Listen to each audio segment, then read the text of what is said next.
Tanong ng madlang bayan, bakit nga ba nakasakay si Jesus sa asno o donkey kumpara na dapat ay kabayo? Sasagutin natin yan sa bandang huli ng ating vlog.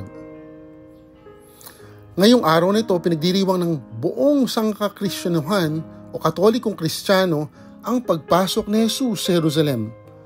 Lahat sila ay umaawit ng Hosana sa kaitaasan, Hosana sa kaitaasan, Hosana sa anak ng David. Lahat ng katolikong kristyano ay may dalang palaspas o panglig at ginawagayway habang binabasa-basa ng pari.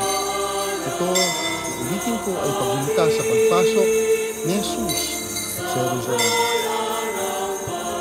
Bakit nga ba nakasakay si Jesus sa asno o donkey?